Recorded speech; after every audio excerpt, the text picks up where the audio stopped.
Hola amigo! So for today's video, get ready with me muna. Wala lang, kasi gusto ko mag-get ready with me.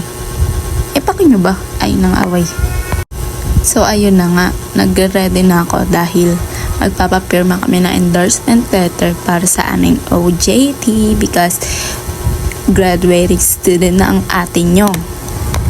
So yun na nga, nagpa-foundation na ang atin nyo. Disclaimer lang ha, hindi pa masyado marunong mag-makeup ang atin nyo.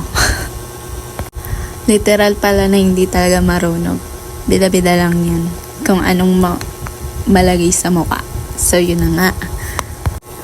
Pagtapos nun, nag-aayos na ako ng kilay. Isa sa pinaka hindi talaga ako marunong at hirap ako, ang pagkikilay. Kaya ginagamitan ko na lang siya ng brow gel. Nag-travel around the world na nga ang atin nyo. Nagmamadali na ako kasi 10 ang pirmahan namin. 10 ako gumising. Ganun ako kapag. Ang galing, di ba? Mabutang estudyante yan, te. Laging on time.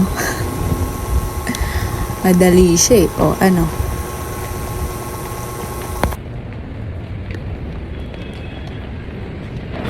Nakarating na pala ako dyan sa Parela Station. At yung classmate ko, naantay ako sa may 7-Eleven. So pupuntahan na natin siya.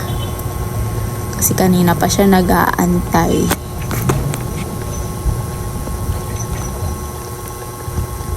Charan! Covered po po pala. Hi guys, welcome to campus. Campus namin dito. Napaka-lamig.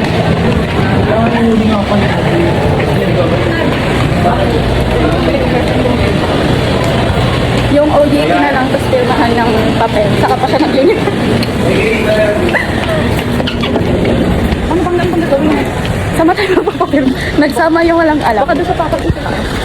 Pahirapan tayo. Okay. Another thing. Ay, ito na rin tapos natin. Okay, akala yung kabila. Another computer. Naka-computer lang kanina.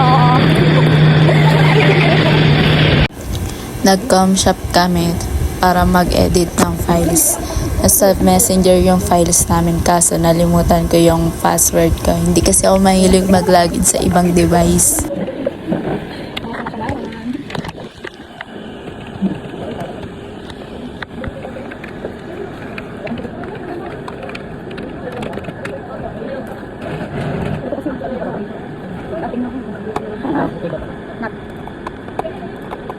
Yun sa may endorse. Naliding kami. Medical kami, diba? Tapos legal nakalagay sa kami.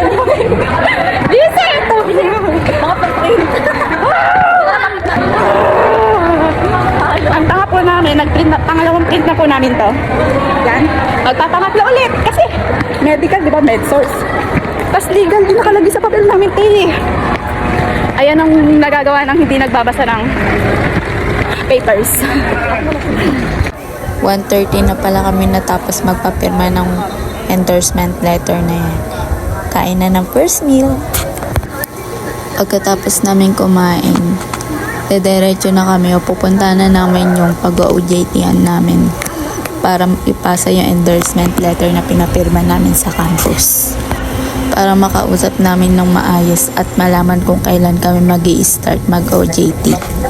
Literal na hindi Disney princess dahil walang service.